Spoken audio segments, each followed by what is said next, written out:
আমাদের মডেল আমাদের পরবর্তী স্টেপ গুলো যদি দেখি, পোস্ট প্রসেসিং এ আমরা এখন ডিজাইন করতে পারবো বা আমাদের রেজাল্ট গুলো আমরা প্লট করতে পারবো, এবং আমরা অবশ্যই ভ্যালিডিটি চেক করে দেখবো। সো ফার্স্টে আসি, আমরা ভ্যালিডিটি চেক করি।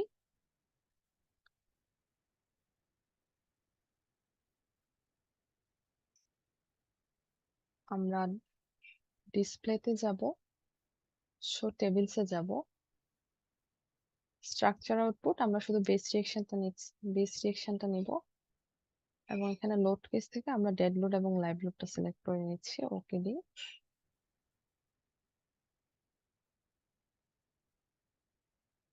আমরা দেখা যাচ্ছে ডেড লোডের জন্য এফ জেড যেটা এসেছে 1705.158 কিপ, এবং লাইভ লোডে এসেছে 1051.2 কিপ। আচ্ছা, ফার্স্টে আসি বেস রিয়েকশন বলতে আসলে আমরা কি বুঝছি। আমরা যত গ্রেভিটি লোড অ্যাসাইন করেছি, গ্রেভিটি লোডের কারণে আমাদের sorry,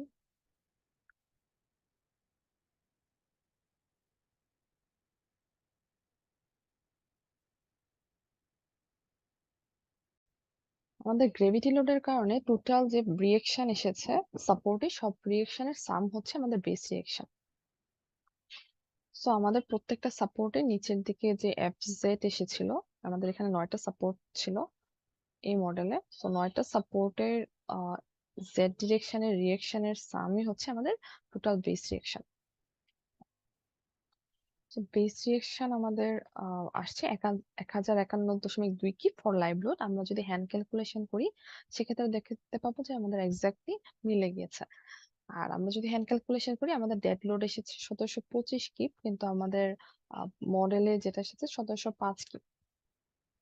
আমাদের মডেলটি যদি ঠিকভাবে ড্র হয়ে থাকে, তাহলে এর লোড ডিফারেন্স হওয়ার, রিয়েকশনে ডিফারেন্স হওয়ার কারণটা হতে পারে আমরা যখন হ্যান্ড ক্যালকুলেশন করেছি, তখন আমরা যে লিড এটা চিন্তা করি, আমরা রেড মার্ক করা যে পোর্শন গুলো আছে আমরা পুরোটাই কনসিডার করেছি সেন্টার টু সেন্টার ডিসটেন্স।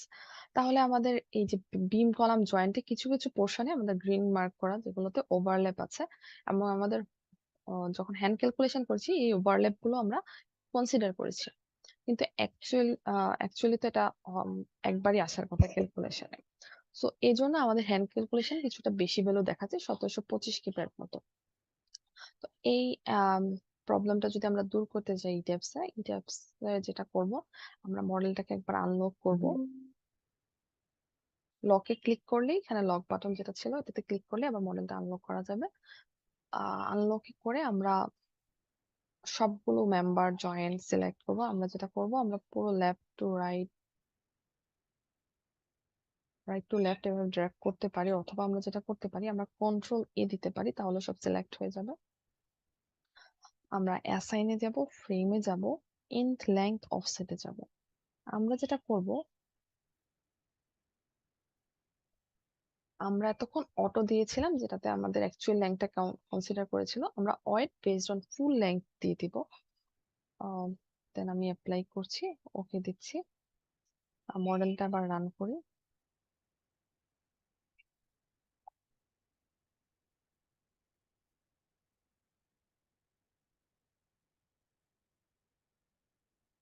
মডেলটা রান হয়ে গেলে আমরা ডিসপ্লেতে যাব, শো টেবলসে যাব, আবার স্ট্রাকচার আউটপুটে যাই। এখন দেখা যাচ্ছে 1725.758 কি দেখাচ্ছে, যেটা আমাদের হ্যান্ড ক্যালকুলেশনের সাথে এক্স্যাক্টলি মিলে গিয়েছে। সো আমাদের মডেলটা ভ্যালিডেট করা হয়ে গিয়েছে। এখন আমরা যেটা করতে পারি, অ্যাকচুয়াল ক্যালকুলেশনের জন্য অ্যাকচুয়ালি আসলে 1705 কিপি হওয়ার কথা। সো আমাদের হ্যান্ড ক্যালকুলেশনের সাথে ভ্যালিডেট করার জন্য আমরা এটা করতে পারি, বাট অ্যাকচুয়ালি আসলে অটো বেস লেংথ মানে লেংথেই হবে। ওকে, এখন আমরা রেজাল্ট প্লট করে দেখতে পারি আমাদের এসএফডি বিএমডি।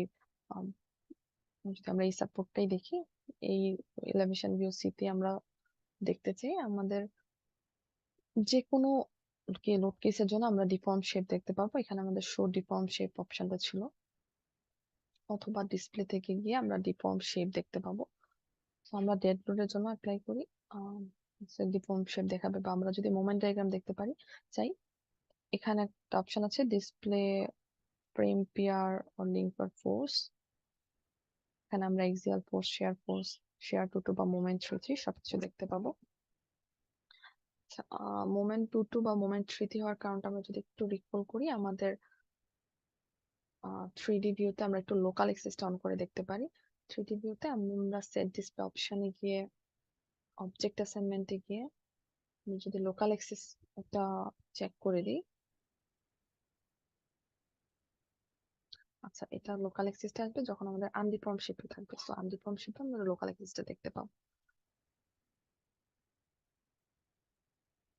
এখানে আমাদের লোকাল এক্সিস ওয়ানটা হচ্ছে মেম্বারের এক্সিয়াল ডিরেকশন বরাবর উপরের দিকে লোকাল এক্সিস টু, এবং out of plane local axis three. So আমরা যখন এক্সিয়াল ফোর্স দেখতে যাবো সেটা আসলে লোকাল ওয়ান ওয়ানে, শেয়ার লোকাল টু টু তে, এবং মুভমেন্ট যখন দেখতে পাবো থ্রি থ্রি থ্রি। এই কালার কোড গুলো ইজিলি মনে রাখা যায়, R GB, red green blue colour. আমরা যদি মোমেন্ট ডায়াগ্রামটা দেখতে চাই, এখন মোমেন্ট থ্রি থ্রি আমাদের কেস আমরা ঠিক করে নিব, ডেড লোড বা লাইভ লোড কোনটার জন্য আমি দেখতে চাচ্ছি। সরি, এটা ডিফর্ম শেপ। মোমেন্ট ডায়াগ্রাম আমরা এখান থেকে দেখতে পাবো মোমেন্ট থ্রি থ্রি। আমরা শো ভ্যালুস দেখাচ্ছি। আমাদের কেসটা যদি লাইভ লোড কেস হয়,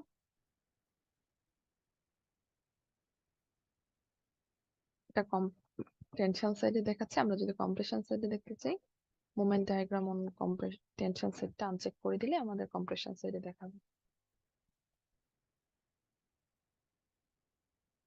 তো এইভাবে আমরা যে কোনো এক্সিয়াল ফোর্স, যে কোনো মেম্বারের axial force, shear force, moment আমরা দেখে নিতে পারবো। অথবা আমরা যদি কোনো কলামের একদম নিচে আমরা এক্সিয়াল ফোর্সটা দেখতে চাই, আমরা যেটা করব মেম্বারে রাইট ক্লিক করব, তখন আমাদের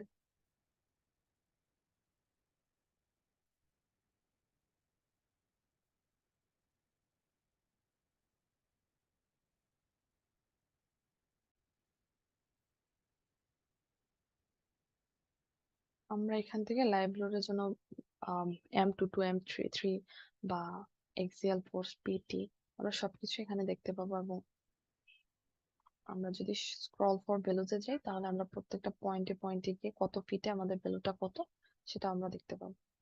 এখানে দেখা যাচ্ছে এক্সিয়াল ফোর্স প্রায় 158 কিপের মতো এসেছে।